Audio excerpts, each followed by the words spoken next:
Halo, Assalamualaikum warahmatullahi wabarakatuh. Kembali lagi di YouTube Tama Channel 2. Sekarang kita akan membahas mengenai soal P3K tahun 2023. Bahas tuntas soal P3K.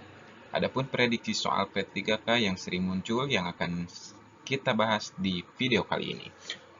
Sebelum lanjut, jangan lupa klik subscribe, klik like, komen, serta aktifkan lonceng supaya tidak ketinggalan video-video terupdate.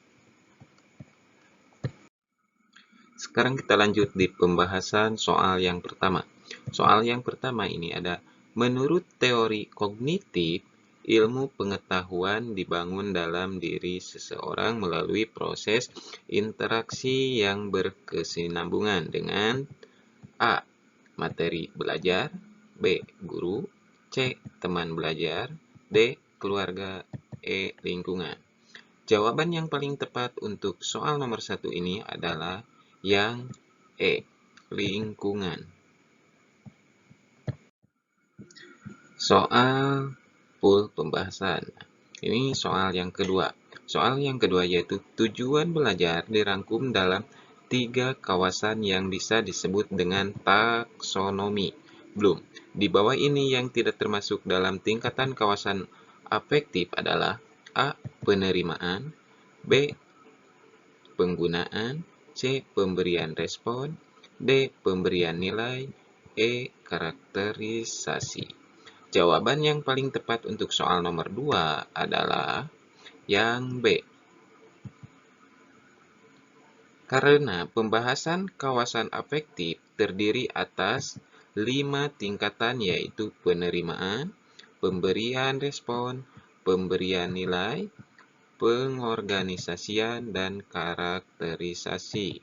Sesuai dengan pertanyaan yang ditanyakan untuk soal nomor 2. Jadi untuk soal nomor 2, jawaban yang paling tepat adalah yang B, penggunaan.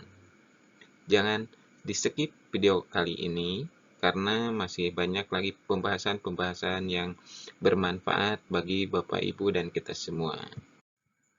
Soal nomor 3, ini soal nomor 3 yaitu tentang teori belajar.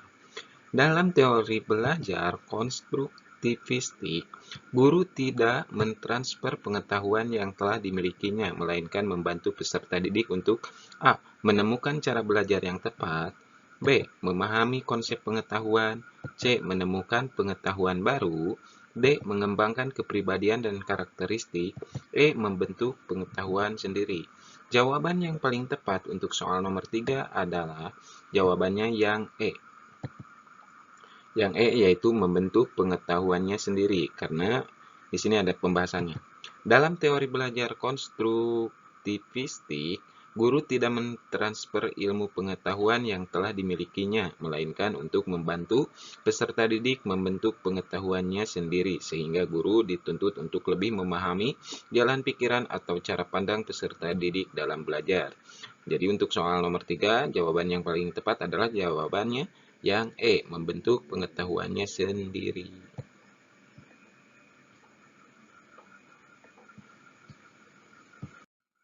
Lanjut soal nomor 4. Soal nomor 4 yaitu aktivitas belajar yang berkaitan dengan penataan informasi, reorganisasi perseptual, dan proses internal merupakan hakikat belajar berdasarkan teori A. Behavioristik, B. Kognitif, C. Humanistik, D. Konstruktivisme, E. Elaborastik.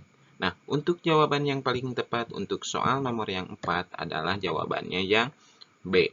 Ini yang B yaitu kognitif. Kognitif adalah hakikat belajar menurut teori kognitif dijelaskan sebagai suatu aktivitas belajar yang berkaitan dengan penataan informasi, reorganisasi, perseptual, dan proses internal. Jadi jawaban untuk soal nomor yang 4, jawabannya adalah yang B, kognitif. Lanjut soal nomor 5. Soal nomor 5 yaitu guru yang baik harus mampu mengelola pesan yang menarik yang tertuang dalam rencana pelaksanaan pembelajaran atau yang disebut dengan RPP.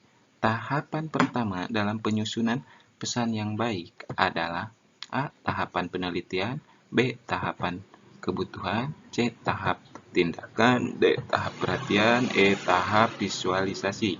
Jadi untuk jawaban soal yang nomor 5 yang paling tepat adalah jawabannya yang D. Tahap perhatian. Nah, tahap perhatian yaitu 5 tahap dalam penyusunan pesan yang baik meliputi tahap perhatian, tahap kebutuhan, tahap pemuasan, tahap visualisasi, dan tahap tindakan. Jadi untuk jawaban soal nomor yang 5 yang paling tepat adalah yang D, tahap perhatian. Lanjut untuk soal yang nomor 6 ini ada karakteristik peserta didik harus menjadi perhatian dan pijakan pendidik dalam melakukan seluruh aktivitas pembelajaran.